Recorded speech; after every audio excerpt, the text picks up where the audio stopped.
CIS Countdown is brought to you by Canada Safeway. Canada Safeway is a proud sponsor of the 2011 Vanier Cup, November 25th in Vancouver.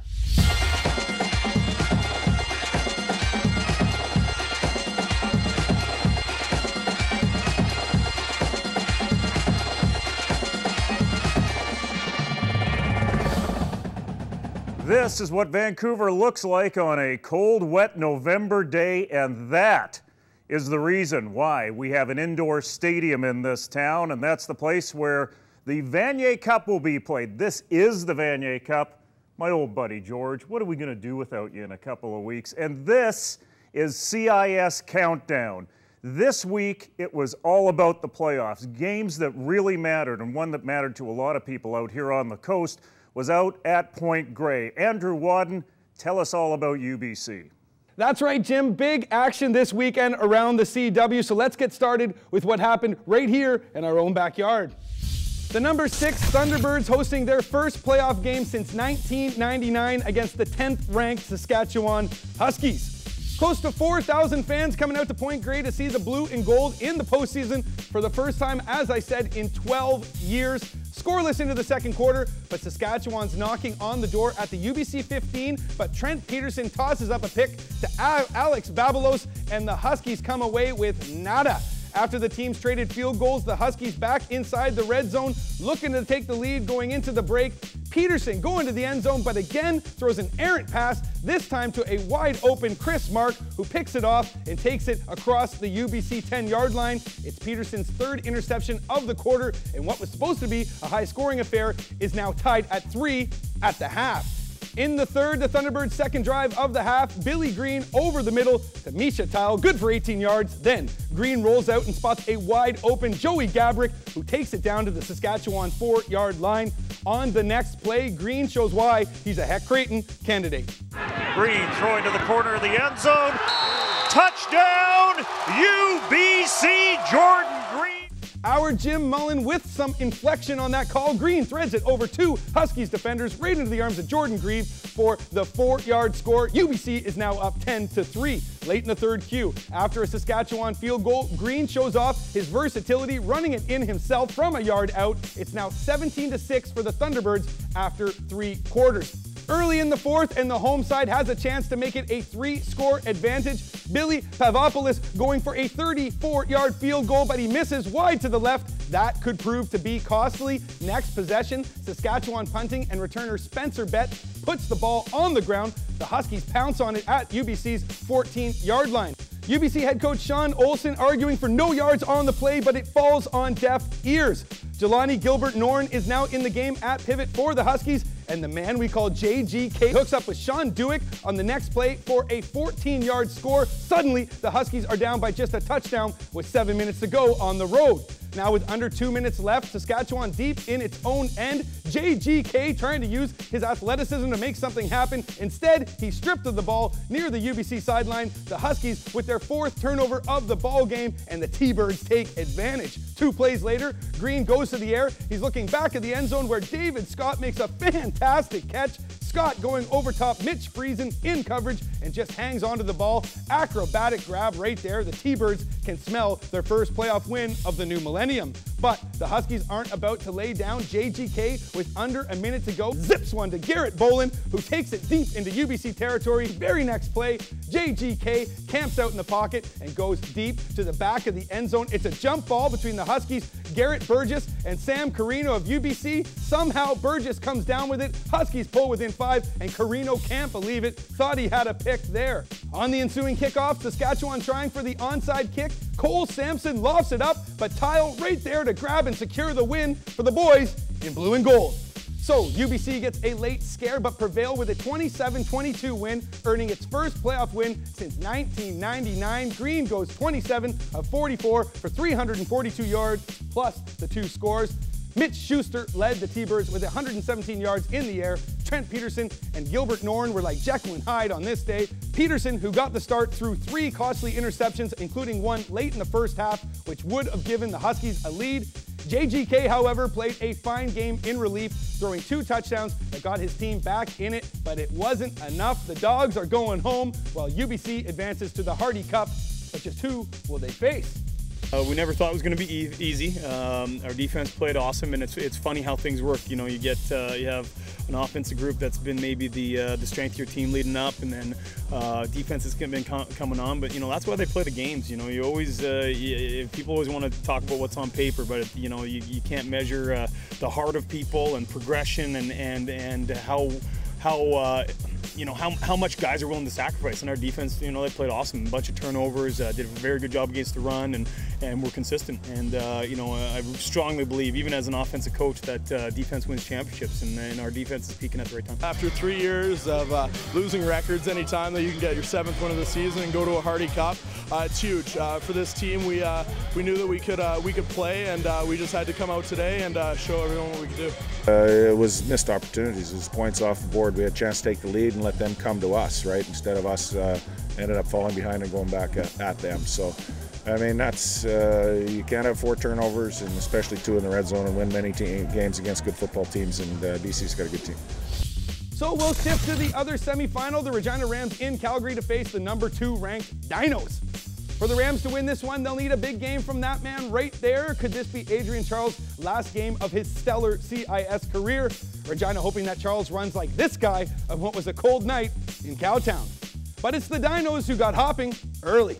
Gillespie back to pass, floats it up over the middle. He's got Snyder at midfield at the 40, the 30, the 20, the 10.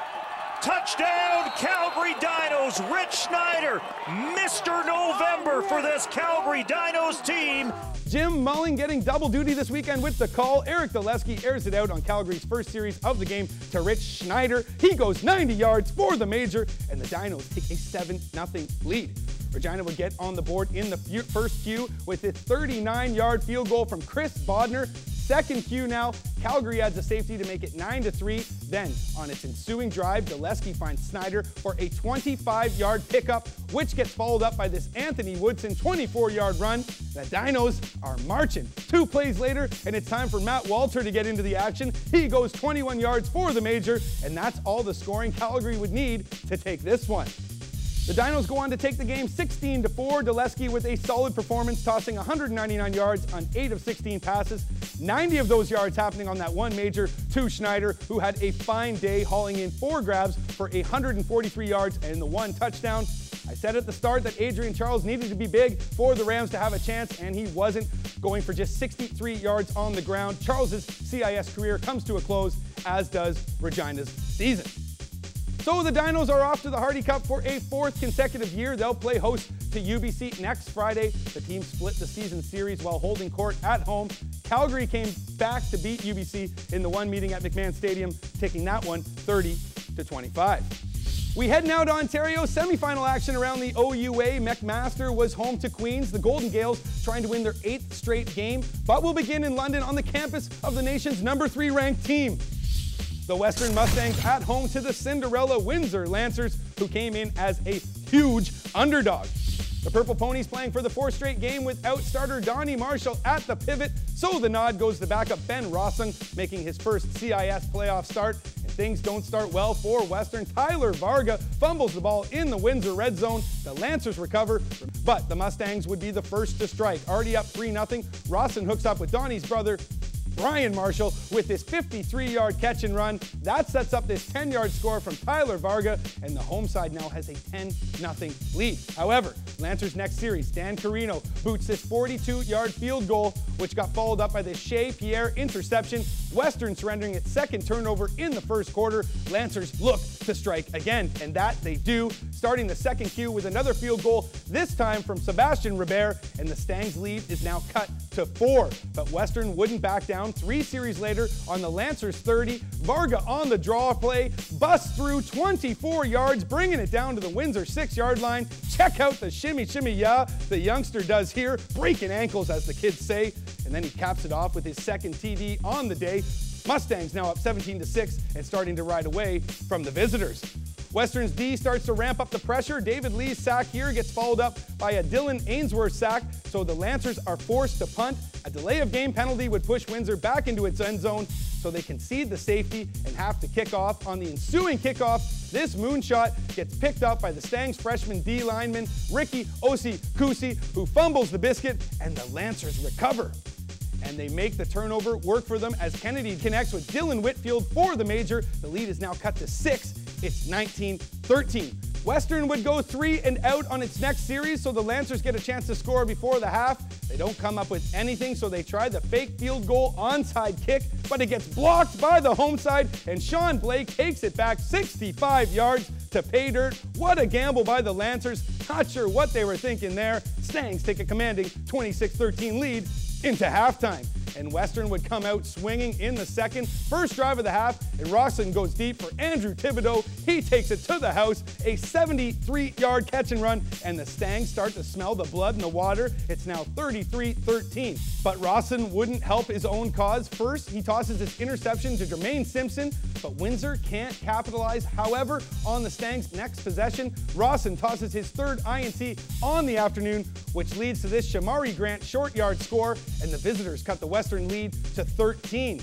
Head now to late in the fourth Q. Windsor is marching first. Kennedy finds Aaron Karamath, who splits the Western secondary and just about takes it to the house. One play later, and they do get it in. Kennedy to Whitfield for the major. Incredible toss from Kennedy. Flat-footed, he just lobs it in. Lancers move to within 6, but time wasn't on Windsor's side.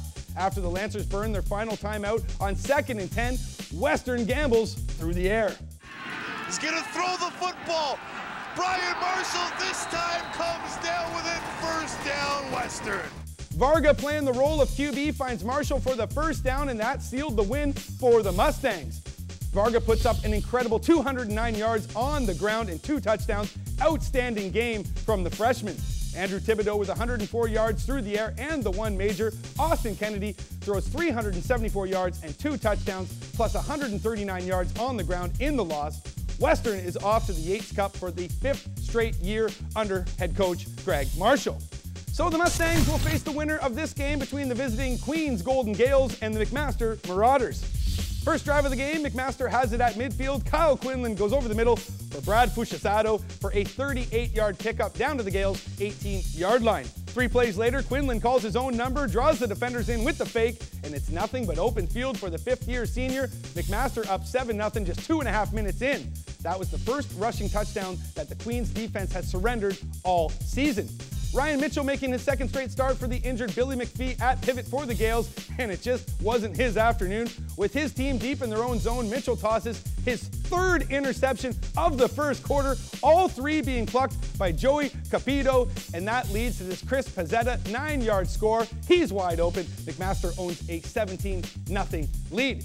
The Pizzata show wouldn't stop there. Here he breaks through the Queens line, takes it 21 yards down to the Gales' 9. 2 plays later, Pizzata gets the ball for a 4th straight time, and he punches in his 2nd touchdown, this time on the ground. Marauders now up 23-3. Still in the first half, and McMaster puts in the dagger. Mitchell's nightmare continues. He tosses his 5th interception of the half, this time to a Ram Isho with the thievery. He goes 58 yards for the score, and that spelt the end for the Golden Gales.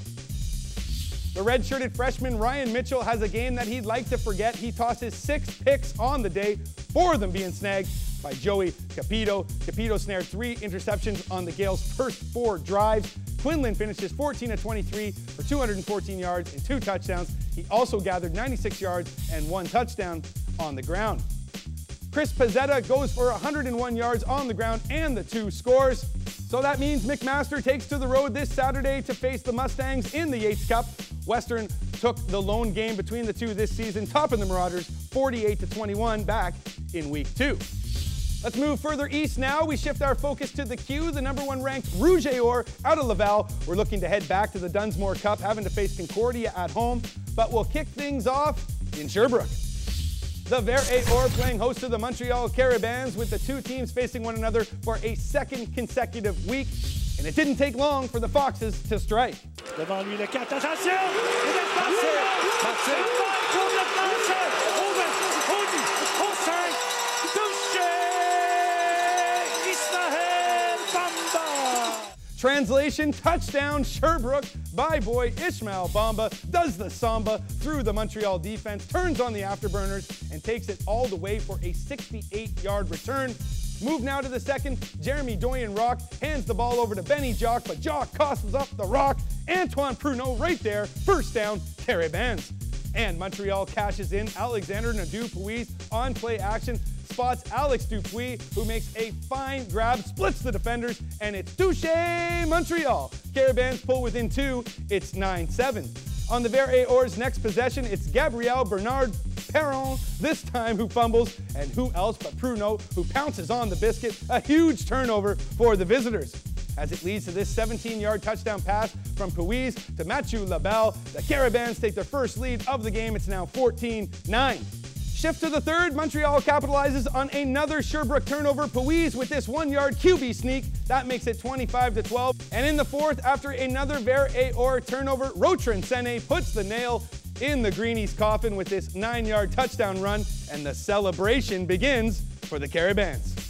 Puis leads the way for Montreal on this day, tossing 2 touchdowns on 11 of 23 passing. Sene led all rushers with 168 yards on the ground and the 1 score. Rock tosses 3 interceptions on the day, while Sherbrooke turned over the ball 6 times in total, which led to 31 points for the Carabins. Montreal punches its ticket to the Dunsmuir Cup. All that's left to be determined is who they'll face.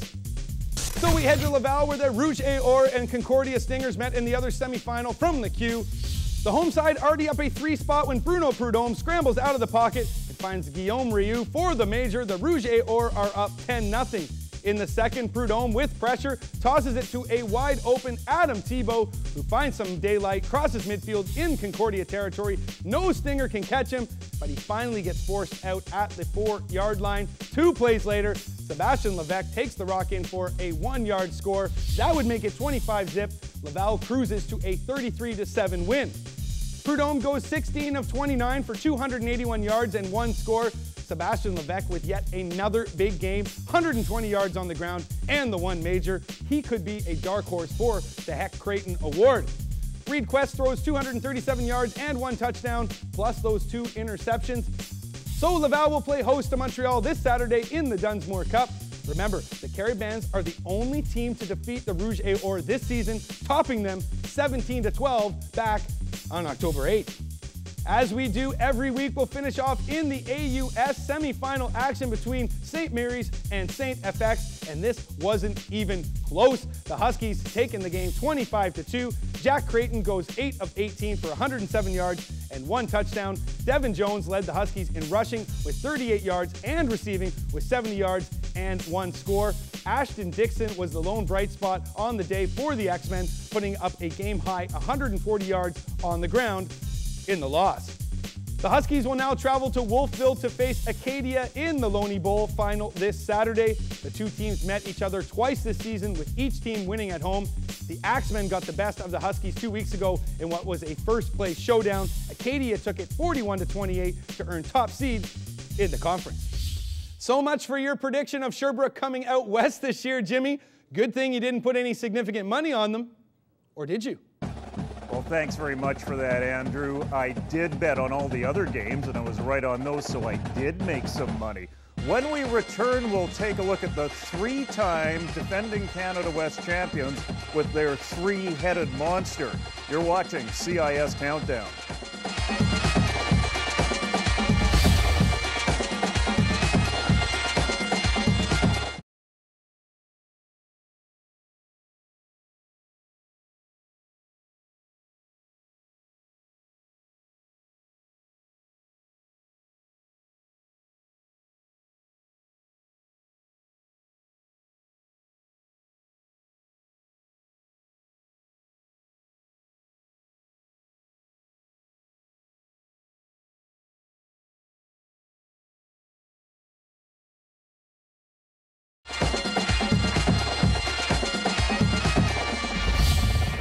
Welcome back to Vancouver. The city showing its true colors with the rain and the cold. I'm assuming BC Place, the roof there is going to be closed November 25th when they host the 47th Vanier Cup. Welcome back to CIS Countdown. I am Chad Klassen.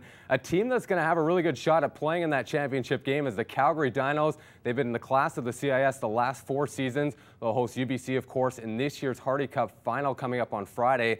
And it's their dominance on the ground that's been a catalyst for the program during that span. The Dinos have utilized a 3-pronged rushing attack to get to back-to-back Vanier Cups. If they want to finish the job in 2011, they're going to again lean on a strong running game in November once again. Matt Walter gets the call, and Matt Walter turns the corner, takes a pop, still stays on his feet, and he could break it. At the 40, the 30, the 20, the 10, the 5, 4, 3, 2, 1, touchdown, Calgary Dinos. This has been the staple of the Dinos program during their remarkable run the last 4 years, and that's a lethal rushing attack. The trio of Stephen Lambala, Anthony Woodson, and Matt Walter has helped them win 3 Hardy Cups in a row and make 2 straight Vanier Cup appearances. A dynamic running game has been Calgary's mantra since Blake Neal took over the program in 2006, and it's the winning recipe for the Red Machine to get back to the championship game in 2011. All 3 backs can hurt a defense at any time, and that triple threat opens up options for the Dinos. You know, you get an opportunity to go with the hot guy, right? And of course you have depth. And that's what we've been able to do all year is go with, you know, whoever's got the hot hand or whoever, maybe if you're banged up, we can rest you a bit. It's certainly a luxury. Some guys think it's too much when, you know, when you ask a guy, you know, the caliber of Lambala, Walter, or Woodson to sit down and not take as many reps as they would normally get. But they've handled it well. Together, the 3 pumped out 7 100-yard rushing games this year to help Calgary finish second in CIS rushing. They ended up only behind Western's 2-pronged attack of Tyler Varga and Nathan Riva. The team ran away from the Canada West, going for over 2,100 yards in 8 games, 700 more than Manitoba's ground game. Not to mention, Walter broke 2 rushing records and is now the all-time leading rusher with 4,014 yards and 29 touchdowns. For Lambala, the Dinos' leading rusher with 909 yards this year, the run by committee allows the 3 backs to stay at their best for the entire 60 minutes. Oh, it's great. It gives you an opportunity to keep your legs fresh, and it's nice to hear input, what the defense is looking like from different guys. I mean, all 3 of us have different running styles, so it's definitely it's tough for defenses to play with that, and it's also a good advantage for us. It's been back-to-back heartbreak for Calgary in the Vanier Cup, but many of the veterans, including Walter, say there's just a different feeling around the 2011 Dinos. Pretty good team this year. There's a lot of unity, and you know, we haven't had that in the past with some of the teams that we've gone to the Vanier with, so there's definitely a special element on this team. In comparison to the past 2 years, this group has a lot better chemistry, and everyone gets along, and everyone's around the same age, and we've all gone around, you know, we've gone through everything together. Part of that tight-knit group is a big offensive line, which has helped make for a dominant rushing attack. The offensive line is the heart and soul of any good team, and definitely our O-line, they've been able to punch holes for me, Matt, and Wald, and be able to let Eric throw the ball back there, so all the credit goes to them. Together with the offensive line, the triple threat has taken pressure off Eric Daleski in his first year as a starter. The group was also a big part in helping Eric Glavich win his 2nd Heck Creighton Trophy in 2009, and this year it's eased the transition for Daleski. Doesn't hurt either that number 11 can run with the best of them in Calgary. Daleski ran for 216 yards and 3 touchdowns on the ground during his 8 starts. You know, he's only been good for us so far this year. You know, he's 7-1 as a starter. He's a threat, and he can also move the ball with his feet, so that's also a good advantage. The rookie pivot and his 3-headed monster in the backfield will play to their strengths and run the ball all the way to Vancouver for another shot at that elusive Vanier Cup. The Dinos will go for their 4th straight Hardy Cup title on Friday. Friday night football under the lights at McMaster Stadium in Calgary as the Dinos welcome UBC. Thunderbirds going for the program's first Canada West Championship since 1997. That's the last time they won the Vanier Cup, of course, with their current head coach Sean Olsen at quarterback. The winner of this game will host the Quebec winner in the Mitchell Bowl. In the queue, Montreal, fresh off the win in Sherbrooke, goes for its 2nd upset of Laval this season. But the Rouge et Or, 8-time defending Dunsmore Cup champions, not going to be easy for the Carabins, who lost 31-7 in the championship game 2 years ago at Laval. Now on the other side of the bracket, Acadia and St. Mary is battling for the right to host the OUA champion. They'll play either Western or McMaster in Moncton next weekend. The Axemen looking for their first Loney Bowl victory since 2006, trying to knock off the 4-time defending champs. And in London, the Mustangs are out for their 4th Yates Cup in 5 years, but the Marauders want to host their first OUA title since winning 4 straight from 2000 to 2003 under, of course, Greg Marshall, who's now the head coach at Western. So there you have it, the final 8 teams that are still alive for the 47th Vanier Cup in Vancouver. That's all the time we have here on CIS Countdown. I'm Chad Klassen. Enjoy the Conference Championship weekend, and we'll be back here in 7 days to bring you all the action. See ya.